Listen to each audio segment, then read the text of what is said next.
Hello les Crypto Warriors, ici Acme Blockchain Corp aka TrackMe. Aujourd'hui dans cette nouvelle vidéo tutoriel, je vais vous montrer en première partie comment arrêter ou décompiler des masternodes.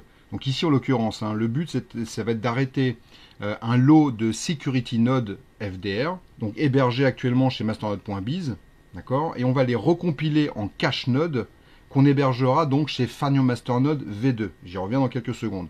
Donc je m'explique. L'idée ici, c'est que quand vous allez cumuler plusieurs petits masternodes, des security nodes chez FDR, à savoir un collatéral de 1000 FDR, plus vous allez en acheter, plus vous allez en gagner et être récompensé pour sécuriser le réseau, plus vous allez donc accumuler de FDR et vous allez pouvoir créer des nouveaux nodes. Donc ici, ça va être 10 security nodes qu'on va compiler en un cache node. Souvenez-vous, chez FDR, il y a 3 collatéraux possibles. Des security nodes 1000 FDR, 10 000 FDR des cache nodes et donc 50 000 FDR des réserves nodes. D'accord? Donc on va en prendre 10 ici qui sont éparpillés et hébergés à droite à gauche et on va les compiler en cache node. Le but de l'opération, en quelques clics, c'est de vous présenter le cheminement pour construire votre nœud sur Fanio Masternode V2. D'accord? Donc certes, l'ensemble du tutoriel peut paraître un petit peu long pour celles et ceux qui connaissent tout ou en partie les gymnastiques liées à ce type de manœuvre. Je vous invite donc à piocher des séquences qui peuvent être utiles, l'idée étant de vous présenter vraiment Fanio Masternode V2 le plus simplement possible pour les débutants. D'accord? Alors je vous laisse redécouvrir le site qui a été littéralement refondu, remasterisé, recolorisé, etc. Je tiens à préciser qu'il peut avoir encore quelques petits bugs ou quelques bidouilles qui subsistent. Donc n'hésitez pas à nous faire remonter sur nos différents canaux. Donc tout de suite, je fais une parenthèse. Évitez d'utiliser ce bouton-là. À l'heure où je tourne la vidéo, il est encore en chantier. Il vous redirigera vers l'ancien Fanio Masternode. Dirigez-vous plutôt ici au niveau du hosting, d'accord? Vous allez être dirigé directement vers la nouvelle interface. Let's go. Donc dans cette séquence, on va voir comment décompiler des masternodes qui sont déjà en route. Ici, dans mon cas, je vais donc déconstruire 10 masternodes, dont normalement 4 ou 5 qui ne fonctionnent plus, faute de paiement chez mon hébergeur. D'accord. Ensuite, il me reste quelques petits MN, donc j'ai des security nodes. Donc là, l'idée, c'est de compiler 10 security nodes, des petits à 1000 FDR, en un cache node, donc de 10 000 FDR de collatéral. Alors, comment on fait? C'est des questions qu'on voit passer souvent, pour tout simplement arrêter le masternode. Et récupérer du coup les fonds, car ici on voit par exemple sur ce wallet qu'il y a bien 30 000 et quelques FDR donc dans le portefeuille, tout compris, c'est-à-dire des cache nodes, des petits nodes, des rewards, etc. en plus. Donc là l'idée c'est qu'il faut les arrêter, envoyer une signature dans la blockchain pour dire donc dans un des blocs je stoppe le MN, donc on va effacer les phrases de compilation donc dans le fichier masternode.conf. En effaçant ces lignes compilées, on va donc enregistrer la modification. Ensuite, éteindre le wallet, rallumer le wallet, et donc ça va envoyer dans la blockchain le signal comme quoi on veut récupérer donc à disposition vraiment les pièces dont on va avoir besoin pour créer un autre collatéral. Donc ici, on va ouvrir donc dans Outils, justement le Open Masternode Configuration File, c'est-à-dire le petit fichier texte qui recense donc les informations importantes pour compiler et mettre en route nos masternodes. Donc ici, vous voyez que je vais garder ici deux cache nodes. D'accord. Et donc ici, on voit qu'il y a 8 petits nodes. TrackMan 1, TrackMan 2, etc. jusqu'à TrackMan 8. Et donc, toute cette séquence-là, en réalité, je vais les effacer, enregistrer cette modif, et donc ça va stopper véritablement les rewards. Et donc, je vais pouvoir récupérer tous les sous qui sont en collatéraux à cet endroit-là. Alors, pour bien comprendre ici, il me reste quelques-uns des petits masternodes sur masternode.biz. Donc il me reste le TrackMan 7, TrackMan 5, ici et TrackMan 8 qui sont encore en route. Celui-là va s'arrêter donc dans une journée. Les autres ont été rempilés automatiquement puisqu'ils ont prélevé. Il y avait encore un petit peu dans ma balance pour l'hébergement.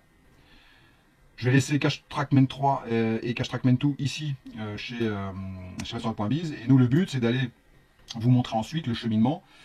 Comme précisé dans la vidéo, le but de cette vidéo c'est de vous montrer le cheminement complet pour aller build vos masternodes, donc sur Fanio Masternode version 2, c'est-à-dire un produit by FDR, dont justement la Team Core a accès maintenant, donc c'est plus comme avant, avec quelques améliorations, vous allez voir, et pas des moindres, ainsi que les améliorations aussi via le site officiel de French Digital Reserve.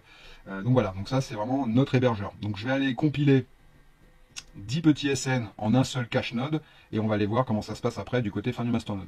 Donc avant ça, on va être obligé donc d'arrêter ici les derniers nodes en route. Donc ces deux-là et celui-ci, d'accord? Donc ça va se faire automatiquement depuis le portefeuille, et ensuite on pourra aller leur faire signe là-bas pour arrêter tout simplement les prélèvements. Donc ici, ce qu'on va faire, c'est qu'on va... Alors, n'oubliez pas, avant chaque opération, hein, je vous le redirai tout à l'heure dans la vidéo, de faire des sauvegardes de votre portefeuille, malgré tout. Hein, le fameux fichier wallet.date, d'accord? Pourquoi pas mettre aussi de côté ce fichier-là, le temps de faire la manipulation, comme ça vous avez quand même vos adresses, etc. Vous les effacerez ensuite de votre machine si vous en avez réellement plus besoin, mais sait-on jamais. Donc faites des copies sur USB, hors ligne ou ailleurs sur votre ordinateur. Pour ce qui concerne ce fichier, le wallet.date, bien sûr, vous le faites hors ligne. Donc on va effacer et récupérer les sous qu'il y a ici. Donc on efface les nodes ici, d'accord?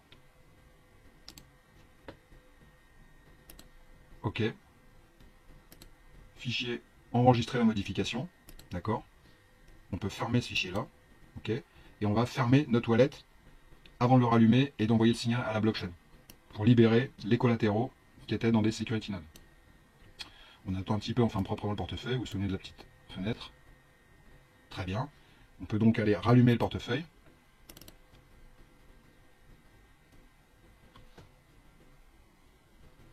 On va laisser rescanner les blocs et se resynchroniser à la blockchain. Et donc ça va libérer nos pièces. Donc ici on va aller aussi leur envoyer l'information chez l'hébergeur comme quoi on ne veut plus héberger pour le moment là chez eux, puisqu'on va recompiler et on va remodifier notre configuration. Donc en cliquant tout simplement ici sur notre masternode en question qui comportait les clés privées et toutes les informations liées à cette transaction, puisqu'on va devoir refaire une nouvelle transaction hein, pour avoir une nouvelle TXID, un output index et le nouvel alias propre au nouveau masternode qu'on va construire. D'accord? Donc ici effectivement manage this node, cancel subscription. Là de toute façon ça ne va plus générer de pièces. De toute façon il n'y a plus les fonds là pour le moment pour payer l'hébergement. Donc on va continuer la manœuvre.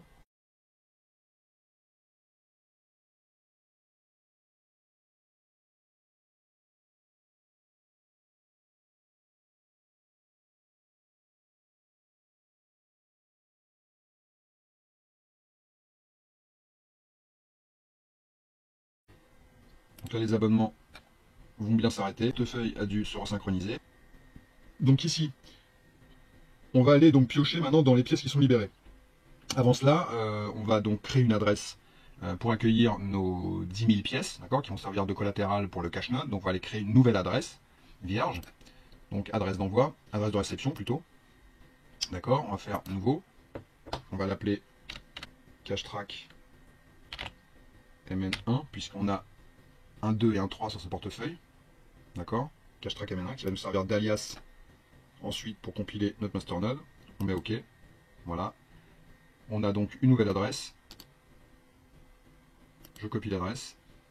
Je vais dans envoi. D'accord. Et ici, on va payer donc à cette adresse l'équivalent de 10 000 pièces. Pas une de plus, pas une de moins. D'accord. Même principe que les autres masternodes et les autres vidéos qu'on a faites. Donc là, vous allez ouvrir l'OpenCoin Control pour ceux qui ne connaissent pas. Et donc, on va aller piocher. En fait, on va aller piocher, on va tout désélectionner, c'est déjà sélectionné, on se met en mode arbre ici pour que ce soit plus simple, pour que vous compreniez. On va aller piocher dans chacun de ces bags là, donc il y a 1017 pièces ici, d'accord, qui nous intéressent. Ensuite on va aller prendre dans le Trackman 4, il y a 1016 pièces qui nous attendent, 1017 qui sont libérées, on additionne avec le Trackman 1, Trackman 2, Trackman 7.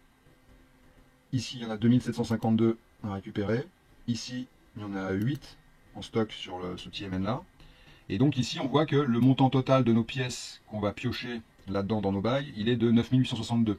Donc il faut encore qu'on en pioche quelque part. Alors on va prendre dans les rewards ici, on va demander à piocher dans les rewards ici. Il y en a 168 ici en stock, par exemple. Donc on va aller piocher dedans. Et vous voyez que là-haut, on est bien rendu à un peu plus de 10 000. On est à 10 031 pièces, et 10 000 pièces là. Pas une de moins, pas une de plus. On va donc s'envoyer à notre nouvelle adresse, cashtrackman 1, et qui va nous servir ensuite de collatéral. D'accord? Donc là on met OK une fois qu'on a fait une sélection des bagues dans lesquelles on voulait piocher. Donc normalement le portefeuille va savoir, ici, on vérifie à 2 fois, 10 000, pas une de plus, pas une de moins. Ici, montant personnalisé pour l'envoi. Send à 0 fee transaction if possible. Hein. Donc pour ceux qui ne l'ont pas fait encore dans leur portefeuille, vous pouvez choisir les frais de transaction. Ici on ne touche à rien et on laisse faire le portefeuille et les frais de réseau en mode automatique. D'accord? Donc on s'envoie notre auto-transaction. On appuie sur envoyer.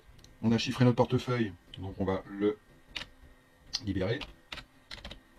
Perdez jamais ce mot de passe, sinon vous perdez absolument tous vos fonds. Il nous fait un devis. Il est en train de chercher donc dans les informations qu'on lui a données dans Open Coin Control. D'accord. Donc il nous dit bien qu'il va prendre 0,21 FDR en plus pour les frais de transaction. Ok, et donc pour un total de 10 000.21 FDR. D'accord. Et donc il y a bien 10 000 FDR pile poil qui vont arriver à cette adresse. D'accord. On envoie la signature dans la blockchain. Et on vient de recevoir donc 10 000 pièces. Ok. Donc là n'apparaissent que les frais de transaction quand vous avez des frais. Parfois, vous ne payez aucun frais de wallet à wallet. Donc idéalement, sur la chaîne FDR, donc à partir de 6 confirmations, une transaction est réputée tout à fait fiable et irréversible. Maintenant, pour les masternodes, voilà, on peut attendre 15, 20, 30 transactions ou plus. Enfin, 30 confirmations, je veux dire. Ça permet au hoster d'aller scanner beaucoup plus vite, parce qu'on est sûr qu'elle a traversé plusieurs blocs, mais qu'elle a été vraiment validée et revalidée. D'accord ? Donc voilà, on attend maintenant les confirmations et ensuite on va aller compiler notre masternode. Pour ceux qui n'ont pas encore d'hébergeur et vous découvrez un peu le monde des masternodes, c'est très facile. Hein. Je vous laisse register, donc c'est comme d'hab, vous allez tomber sur un formulaire, vous créez un mot de passe, un mail, vous recevez une confirmation par mail et donc votre compte est ouvert. Ok, donc go. Ok. Donc nous voilà avec dans le plus simple impara, donc des coins à stacker pour le moment. Hein. Donc évidemment ça va s'achalander au fur et à mesure du temps. Ici vous voyez le nombre de masternodes pour chacune d'entre elles qui est hébergée donc sur la plateforme Find Your Masternode. Et donc le nombre de slots, de sièges, de places dans les serveurs encore disponibles. D'accord, donc vous excitez pas, si jamais il y a un petit souci, vous nous faites une requête sur Discord, on fait remonter à notre dev et donc on fournit des slots derrière. D'accord, donc on voit qu'ici pour Digital Reserve, il y a bien 103 slots de disponibles, d'accord. Donc le prix d'hébergement c'est 50 centimes par mois. On va aller donc voir ensuite comment effectuer les paiements. Ici, nous font un rappel des différents collatéraux donc pour chacune des pièces, d'accord. Le type d'adresse IP donc nécessaire donc pour le bon déroulement des opérations, et puis on va aller découvrir ensemble donc comment créer notre nouveau node, donc ici en l'occurrence un cache node assez facilement. Donc ici ce qu'il faut savoir, donc vous allez dans My Account, et donc dans My Account il y a 4 rubriques très simples, donc la liste de nos nodes, la création du node, donc ça ressemble à l'ancienne version, en plus simple encore à mon sens. Et donc la première chose à faire c'est d'ajouter des fonds, d'accord, pour payer donc son hébergement. Et ici les fonds qui seront envoyés en crypto-monnaie sont automatiquement au taux journalier convertis donc en dollars. Ok, donc ici donc pour faire le test, pour vous montrer, ici vous cliquez sur Had Found et ici vous sélectionnez donc parmi les coins ou les tokens proposés. Donc ici Digital Reserve, vous pouvez payer en FDR, vous pouvez payer en Dextro, en Litecoin, en Doge et en Flits pour le moment. Et donc c'est pareil, ça va évoluer avec le temps. Ici vous mettez un montant. On va donc simuler par exemple 5 balles. On va choisir de payer en FDR par exemple. Donc là, au taux de 1 FDR est égal à 48 centimes et des brouettes. D'accord. Si vous mettez Had Found, ça va vous générer donc votre adresse sur place, d'accord, en équivalent de web wallet, et donc vous avez un certain nombre de minutes très important pour envoyer les fonds, ok, par QR code, en scannant depuis un autre wallet ou une autre plateforme ou une exchange vers ce QR code, ou tout simplement en copiant, collant l'adresse ici. J'insiste sur un point. Vous voyez là, j'ai demandé à créditer mon compte de 5 $. Ici, on va avoir donc la conversion au taux du jour, c'est-à-dire 10,2521 en FDR. Et donc, il faut envoyer la somme exacte, très précise, comme elle est indiquée ici.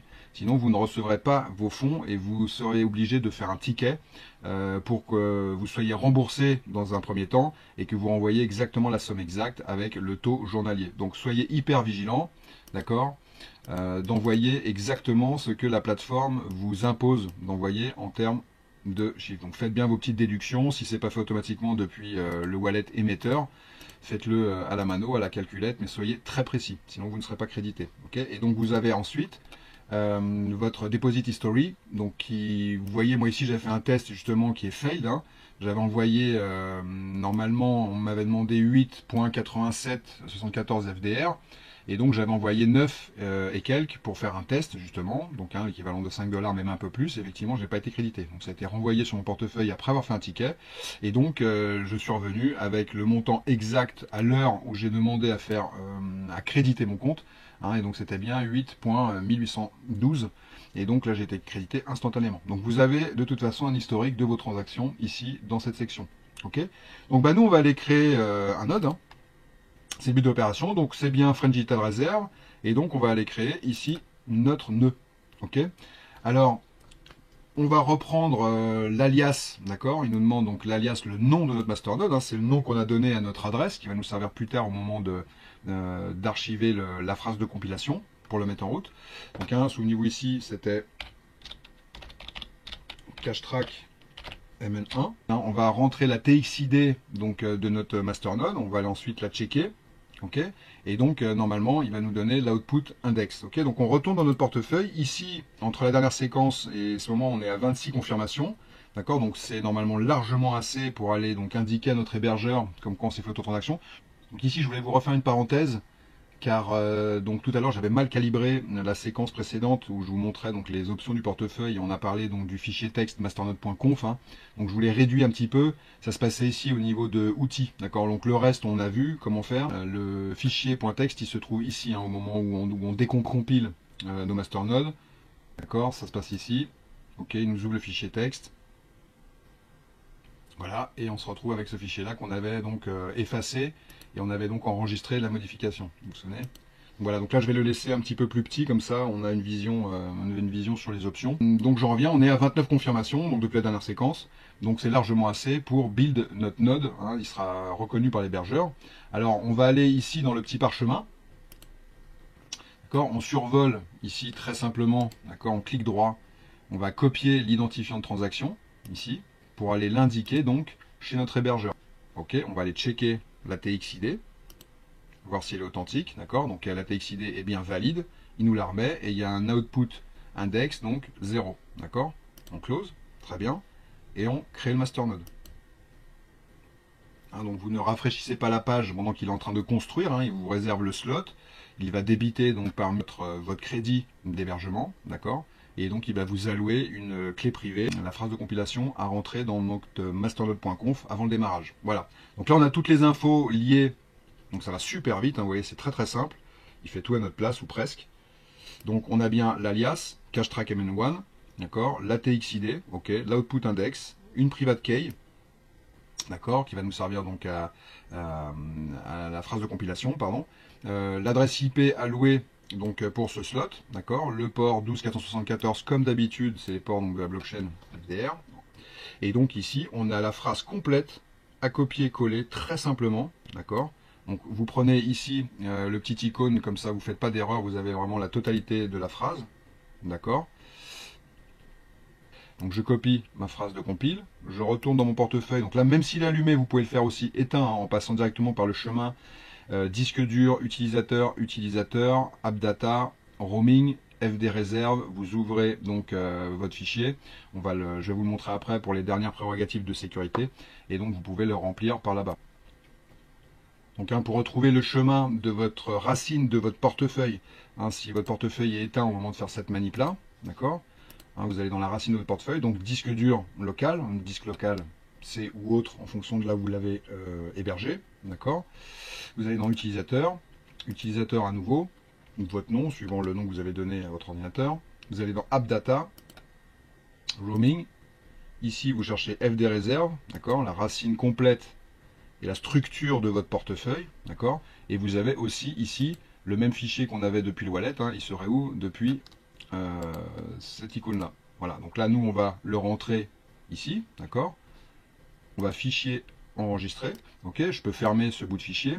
Alors pendant que j'y suis, je vous le redis, parce qu'on a eu encore le cas cette semaine, mettez hors ligne, faites-moi des copies de ce fichier là, wallet.dat. Il contient tout votre portefeuille, il contient votre mot de passe, il contient votre argent, vos archives, etc. Donc vous mettez ça hors ligne sur une clé USB hors ligne, sur un disque dur, vous faites différentes copies, etc. mais pensez à le faire et faites-le régulièrement, 1, 2, 3 fois par mois en fonction des rentrées en fait, même de vos rewards, de vos récompenses. Vous pouvez aussi le reconstruire hein, s'il y a un problème, je vous le redis, si vous avez un crash d'ordinateur, si vous avez un crash quelconque, si vous voulez le recompiler dans un autre ordinateur pour avoir un double de votre wallet sur une autre machine, vous allez avoir besoin de toute façon de ce bout de fichier là, wallet.dat. Et accessoirement, mettez aussi masternode.conf de côté. Comme ça, si vous avez commencé à avoir pas mal de nodes, eh bien vous avez déjà toutes vos phrases compilées. C'est qu'un bout de fichier texte, ça pèse rien du tout dans une clé USB. Vous pouvez le mettre à jour très régulièrement. Dire, ça mange pas de pain, ça vous prend 2 secondes, mais au moins vous avez des sauvegardes de votre portefeuille. Aujourd'hui, enfin dans la semaine, on a eu le cas d'une personne qui a reformaté la totalité de son ordinateur sans mettre de côté wallet.net. Voilà, il ne savait pas, c'est un débutant. Donc des fois, dans la crypto, on apprend et on paye cash le prix de l'apprentissage. C'est impératif, d'accord. Vous êtes votre propre banque. Hein, c'est pas juste un log et un mot de passe. C'est la structure de votre portefeuille qui se trouve ici. Ok.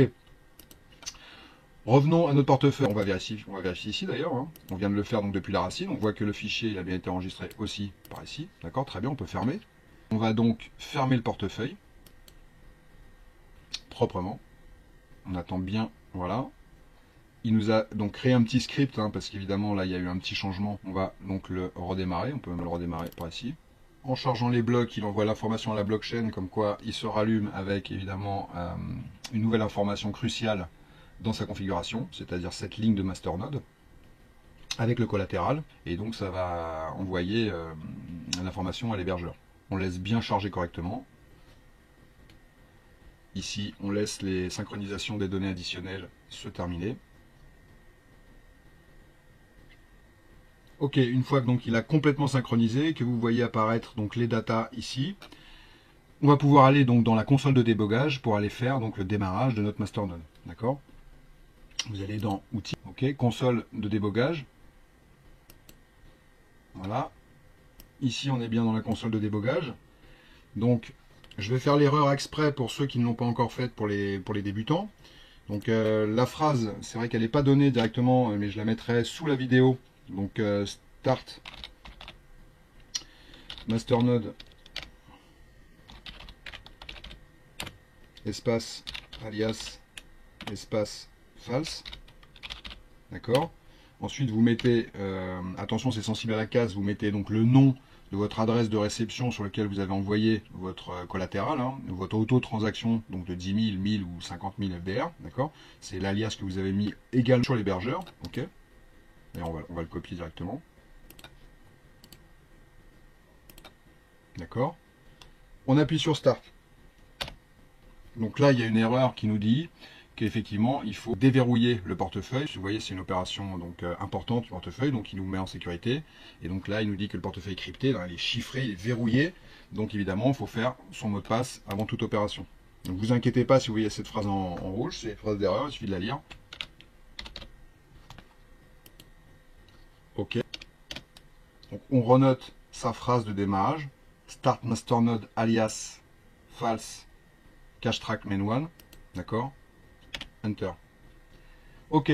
Donc là vous avez donc le message d'approbation. Le masternode a bien démarré. Result successful. Erreur, aucune erreur hein, entre les guillemets. Il n'y a aucune erreur de détecter. D'accord. Donc voilà. Donc quand vous avez ça, c'est très bon signe. Une trentaine d'heures environ, vous allez toucher vos premiers rewards, donc vous vous inquiétez pas.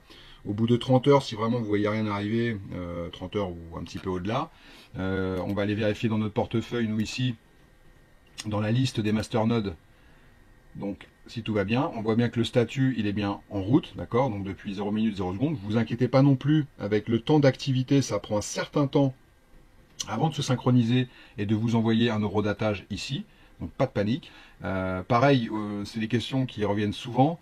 Dès le démarrage de votre portefeuille, ici le statut peut apparaître en missing, quel que soit votre hébergeur en fait. Hein.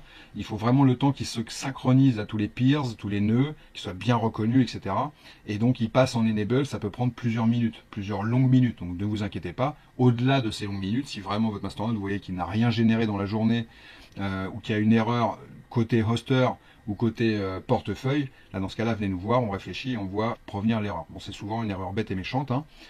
S'il a démarré une fois, il n'y a vraiment pas de raison. Voilà, c'est souvent ou parce qu'on n'a pas crédité ici suffisamment, donc on s'est fait lourder, ça peut arriver.